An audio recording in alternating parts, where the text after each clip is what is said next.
Take on me, take on me, take me on, take on me. Fala pessoal, eu sou o Pedro e eu simplesmente amei esse episódio. Eles conseguiram construir muito bem o drama, o romance, a ação, a tensão. Outra coisa com T e termina com ON e unir tudo isso num episódio, adaptando essa parte no jogo que é muito complexa e fazendo isso de uma excelente maneira. E teve uma mudança especificamente que, cara, sendo bem sincero, eu gostei mais aqui na série do que no jogo. Como sempre, aqui nesse vídeo eu vou focar mais na história do episódio da série em si, sem comparar com o jogo, comentar as mudanças. Isso aí vai ser no vídeo que sai amanhã, segunda-feira, na hora do almoço, que é o vídeo de detalhes, que vai ser exatamente como vocês já estão acostumados. Eu quero começar conversando sobre o arco de Ellie e Dina. Assim, a Bella Ramsey, ela manda bem, isso aí nem preciso falar nada. Mas esse episódio foi da Isabela Mercê. Cara, a HBO pode pegar várias cenas desse episódio e colocar, bum, no telão do Emmy pra comemorar que ela foi indicada. Porque, sério, o trabalho dela na segunda temporada, velho, ela rouba a cena. Quando ela tá com a Bella Ramsey atua muito bem, isso aí todo mundo sabe. Só que essa Bella Mercê, ela é tão boa, é tão carismática, que a cena é dela, sabe? Só vê a cena no final do episódio. A cena dela ali descobrindo que a Ellie é imune. E depois, quando ela e a Ellie estão conversando ali sobre a sua sexualidade, velho, o carisma da Isabela Mercê é encantador. Então, assim, Isabela Mercê, esse episódio foi seu. Ela com certeza vai ser indicada ao Emmy e, convenhamos, ela merece. O episódio começa com a Dina ali procurando suprimentos no mercadinho. Só que, além de ser uma referência ao jogo por si só, também tem um propósito narrativo para a história da série, porque foi nessa hora que ela encontrou alguns testes de gravidez. Ela estava suspeitando, tinha algumas coisas ali que, né, já davam pistas, e agora ela teve certeza.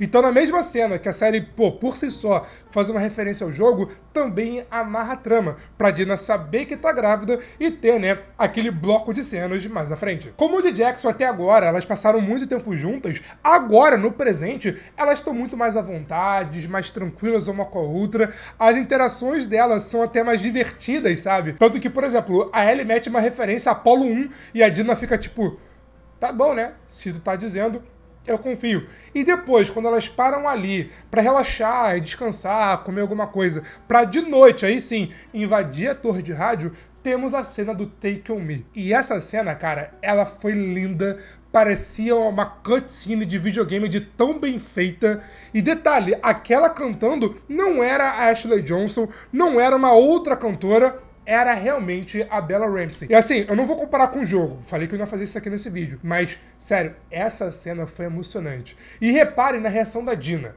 Foi nessa hora, vendo a Ellie cantar Take On Me pra ela, só pra Dina, foi que a Dina se apaixonou pela Ellie. Ela já gostava da Ellie, já estava assim, com muita vontade com a Ellie, mas foi nessa cena dela ali tocando Take On Me pra Dina sozinha, que a Dina realmente percebeu que a Ellie é a mulher da sua vida e começou a visualizar o futuro que elas teriam juntas, como ela menciona no final do episódio. Então, assim, além de ser uma cena que por si só é uma referência ao jogo, tem todo um propósito narrativo. E, de novo, a atuação da Isabela Mercê foi muito linda. E, assim, eu não vi curiosidades de bastidores ainda, eu vou ver pro vídeo de detalhes. Mas eu não duvidaria o choro da Isabela Mercê ter sido improviso.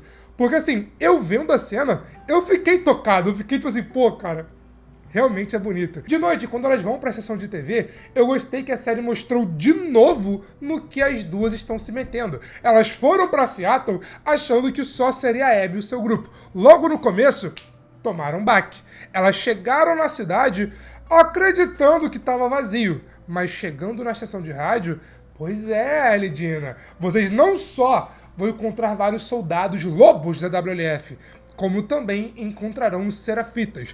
E esses dois grupos estão brigando entre si. E vocês duas estão justamente no meio dessa briga. Como vimos depois, né? As duas sendo atacadas e perseguidas pelos soldados da WLF. E eu gostei dessa cena. Porque assim, beleza, é igual ao jogo. Mas mostrou na prática aqui, na série, que as duas sabem se virar. Quando chegou os soldados ali, aí ele ficou aqui, ó, na surdina e foi pra cima do cara, matar ele no modo furtivo. A Dina no backup, a mesma coisa. Então as duas, beleza, elas estão no meio de uma guerra, no meio de uma confusão. Mas elas não são bobinhas, não são inocentes, elas sabem se virar e eu gostei disso. Pena que, quando elas estavam correndo, né, pra fugir dos soldados, elas acabaram indo parar no metrô. E essa cena no metrô, eu comentei no vídeo de detalhes da semana passada e eu fiquei extremamente satisfeito. Porque foi uma cena que foi, ó, escalonando e crescendo aos poucos. Elas chegaram ali, só que, ó, escondidas dos soldados. Mas a rede de colmeia do Cordyceps acabou atraindo vários infectados para o metrô, o que deixou a cena ainda mais tensa. E eu gostei disso, porque na primeira temporada eles explicaram todo esse conceito e ignoraram. Aqui não. Aqui trabalharam no começo, no primeiro e no segundo episódio, e agora no quarto, e fez total sentido pra narrativa, sabe? Eu gostei muito. E, pô, aquela cena da Dina. 1, 2, 3, 4... E ferrou, maluco, tá ruim. Cara, essa cena aí foi tensa demais e foi muito interessante. E depois as duas fugindo no metrô, cara, assim, eu sabia, obviamente, que elas iriam sobreviver. Mas eu fiquei tenso assistindo. As duas ali tendo que se enfiar no meio do metrô pra fugir dos infectados, se enfiar naquela divisão entre um vagão e outro, aquele lugar apertadíssimo, e elas ali no limite pra conseguir fugir dos infectados. Cara, eu gostei muito dessa cena. Foi uma mistura de ação com tensão e, pô, a adrenalina tava lá no alto. Mas o que me agradou ainda mais foi como a Dina descobriu como a Ellie é imune. No jogo tem todo o contexto de esporos. Mas como na série não vimos os esporos ainda, teremos esporos aqui na série, tá? Deve aparecer em algum dos próximos episódios, porque tem no trailer. Mas como nessa parte da série não tem esporos, eles adaptaram. A Ellie colocando seu braço só pra salvar a Dina, velho, essa mudança foi muito boa. E vendo a narrativa da série, fez total sentido. Já que não tem esporos, eles acabaram improvisando. E não só essa parte foi boa e teve coerência, mas tudo que vem depois foi muito bom. Porque assim, a mordida da Ellie foi um baque pra Dina. A Dina, na primeira instância, achou que a Ellie ia morrer. Então imagina a cabeça dela. No começo do dia, ela se apaixona de vez pela Ellie, começa a visualizar um futuro com a Ellie, mas agora a Ellie botou sua vida em risco pra salvá-la. Pra Ellie não virar uma infectada, não virar um monstro, ela sabe que tem que matar a Ellie, porque isso é o que a Ellie queria. Né, iria querer, melhor dizendo. É a melhor maneira pra mostrar que você gosta da pessoa, não deixar ela virar um infectado. Velho,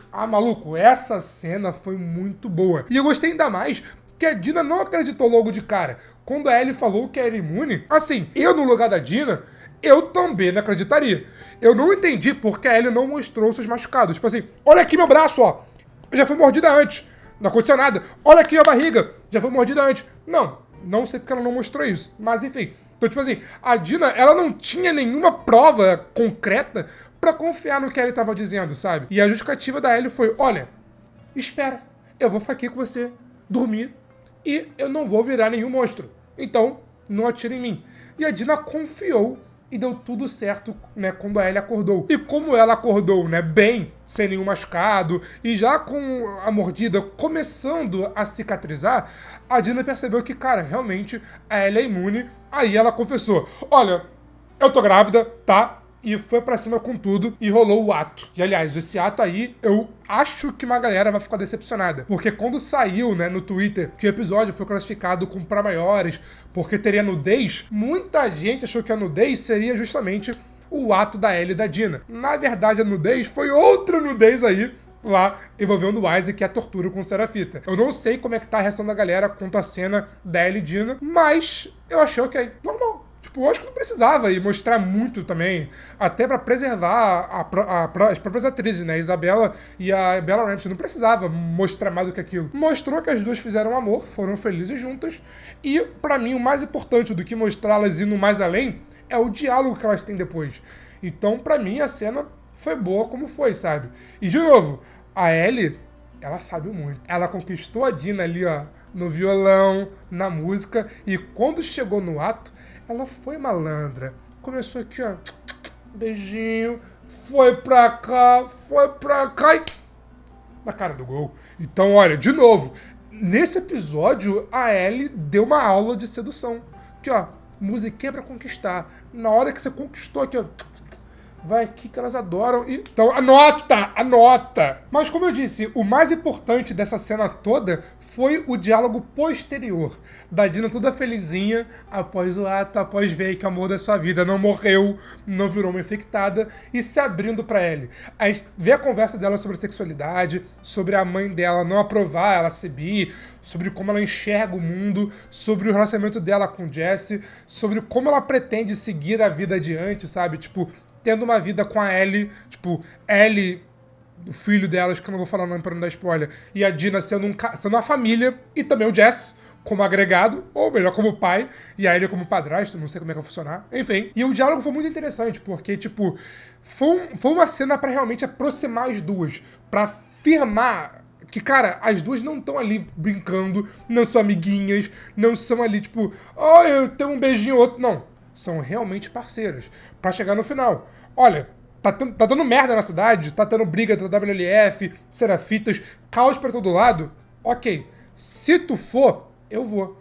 Então, essa cena foi importante pra isso. A Dina já tava nesse modo, se tu for, eu vou, porque tá acompanhando a Ellie até agora. Outra parada que eu gostei é do seu like aqui nesse vídeo. Então, pô, tá vendo o vídeo até agora, tá pirando comigo e não deixou um like, pô, para tudo, deixa um like, é de graça, mas me ajuda demais. E se você é novo aqui no canal, se inscreve aqui embaixo e ativa o sininho. Falta muito pouco pra gente bater a meta de 300 mil inscritos. Quem sabe a gente não bate ainda hoje. Então, pô, dá essa força que a gente vai chegar lá. Outra parada que eu gostei foi da mudança da piada relaxa, não é seu. Lá, quando a Dina fala que tá grávida, ela fala relaxa, não é seu. Porque no jogo as duas pimbaram antes da Dina contar que tá grávida. Mesmo que, né, não teria como ser da Ellie. Mas como aqui na série elas pimbaram depois da Dina contar que tá grávida, a piada meio que não encaixa. Aí eles substituíram essa piada pela piada da Ellie falando, então é do Jesse? E essa, cara, essa piada da Ellie me pegou totalmente desprevenido. E vendo a história da série, foi totalmente coerente. Depois, elas ficaram sabendo que tá rolando uma treta próxima ali ao hospital, que é onde tá a Nora. Essa treta, será que realmente tem a ver entre a WLF e os Serafitas, até como uma retaliação pelo que os Serafitas fizeram lá na torre de rádio? Ou será que tem a ver com o Tommy e o Jesse? Porque assim, na abertura, o Gabriel Luna e o Young Mazino, que é o Tommy e o Jesse, foram creditados, mas eles não apareceram no episódio. Então será que em paralelo à jornada da Ellie e da Dina, os dois estão ali também procurando a Abby, causando esse tumulto ali em Seattle? Assim, se fosse o jogo, eu acharia isso provável. Mas eu acho que realmente é uma treta entre WLF e Serafitas. Até porque, como a gente viu o Isaac falando lá com o Serafita, coitado inclusive, porque aquela cena foi pesada, ele fala, cara, eu quero saber onde vocês vão atacar a seguir. E como o cara não falou, o Isaac não conseguiu se precaver, os Serafitas atacaram e agora, né, os lobos vão se defender. Falando no Isaac, cara, eu adorei a introdução dele aqui nesse episódio. A gente viu ele ali, inicialmente como um sargento da Fedra, vendo os seus soldados falando merda. Inclusive, um dos soldados é o Josh Peck, o Josh de Drake Josh, uma participação a lá Ronaldinho Gaúcho, totalmente inesperada, mas eu gostei. Enfim, o Isaac feliz falando besteira, depois explica, e quando ele explica por que os cidadãos são chamados de eleitores, pô, maluco, é um soco no estômago. E depois, inclusive, vimos ele mudando de lado, dele saindo da Fedra e, né, se aliando à WLF. Vendo a cena, eu fiquei realmente na dúvida. Será que o Isaac já tinha feito isso? Tipo, ele já tinha traído a Fedra, mas continuou fingindo que é um sargento, até pra destruir a Fedra de dentro pra fora, ou se a cena que a gente viu foi realmente a cena dele virando o casaco. Mas de toda forma, foi uma cena muito impactante, que ao mesmo tempo mostrou que o personagem é foda, pô, tem postura, é brabo, também mostrou que quando ele quer, ele pode ser cruel. Mas aí que entra o dilema de The Last of Us. Porque da mesma forma que o Isaac abandonou a Fedra, porque a Fedra é sim um sistema opressor, ele se uniu à WLF. Que não dá pra dizer que não faz a mesma coisa. Como a gente viu, ele torturando, né, o Serafita. A guerra entre WLF e Serafita, como eles mesmos falam na conversa, tipo, não tem meio que um início, não tem um fim, não tem uma quebra de trégua, porque, tipo assim, a gente só ataca vocês porque vocês nos atacaram, mas vocês só nos atacaram porque a gente atacou vocês. Então, tipo assim, é um ciclo infinito. Tipo, não tem início, não tem fim, só tem meio, só tem caos, só tem confusão. Então a gente viu o Isaac ali torturando o cara e deu pra ver que ele é sádico. O cara não tem, assim, dó nenhuma. Ele tortura sem nenhum remorso. Até porque ele, como, né, um sargento da Fedra, já deve ter visto muita coisa, o que até ajuda ele a estar no cargo elevado da WLF que ele está atualmente. E na conversa, o Serafita fala: olha, você pode ter tecnologia, arma, isso, aquilo, só que a cada dia que passa, um lobo se converte a um Serafita. E um Serafita nunca se converte a um lobo. Isso, inclusive, até vai ser um tema posteriormente aqui na história, só na terceira temporada, então nem vou entrar a fundo aqui nesse vídeo, nem no vídeo de detalhes. E ao mesmo tempo que a série cita isso no diálogo, ela mostra, porque lá fora o soldado da WLF tá claramente incomodado com o que tá acontecendo. Mesmo ele sabendo que os Serafitas não são bonzinhos, não são maravilhosos, mas mesmo assim, só de ouvir o Isaac torturando o Serafita, ele já fica mal, já fica incomodado. Então, pra aquele cara mudar de lado, é 2 palitos. E ao mesmo tempo que a gente vê isso, né, o cara ali incomodado, insatisfeito, e que pode sim mudar de lado, né, no próximo episódio, ou nos próximos episódios, a gente vê aquele soldado que o Isaac recrutou no começo, que tava assustado, tava com medo, tipo, era inocente, agora ele se acostumou. Aquele cara já viu tanta morte, tanto caos, tanta destruição, tanta coisa horrível, que ele se acostumou. Os Serafitas são animais, tem que sofrer mesmo. E aquela, tipo, não existe herói e vilão. Você pode ver a cena e falar: caraca, como o Isaac é mal. Mas como eu falei, no meio do episódio, os Serafitas torturaram os soldados da WLF, né, enforcaram eles e usaram o sangue deles para escrever a mensagem da profetisa. Então, viu? Se de um lado é algo nojento, horrível, do outro também. Não tem certo ou errado, não tem herói ou vilão. Tem uma briga, até territorial, onde um ataca o outro e essa briga não vai acabar. Bom, esse episódio, cara, foi uma baita adaptação do jogo, literalmente uma adaptação, porque não foi o copia e cola, foi uma adaptação, e uma adaptação muito bem feita e coerente para a narrativa da série. Eu acabei de ver extremamente satisfeito, feliz com o que foi apresentado e ainda mais ansioso pro futuro da série. Porque, olha, o primeiro episódio foi bom, o segundo foi muito bom, quase excelente, o terceiro foi ok, mas esse aqui foi muito bom. Então, se for continuar assim, cara, o 5º episódio promete muito e eu, claro, tô muito ansioso. Mas ainda não acabou. Ainda tem muita coisa para te falar sobre esse 4º episódio e, claro, vamos discutir tudo no vídeo de detalhes. O vídeo sai segunda-feira, hoje, melhor dizendo, mais ou menos na hora do almoço, ou seja, entre 12h e 2h. Então, se você tá vendo esse vídeo depois desse horário, dá uma olhada aqui no canal, que o vídeo já saiu, então eu tô te esperando. If I ever were to lose you, I surely lose myself. Everything that I found here, I've not found it by myself. Sério, se acabar a segunda temporada e não tiver o Pedro Pascal cantando Future Days, aí é sacanagem.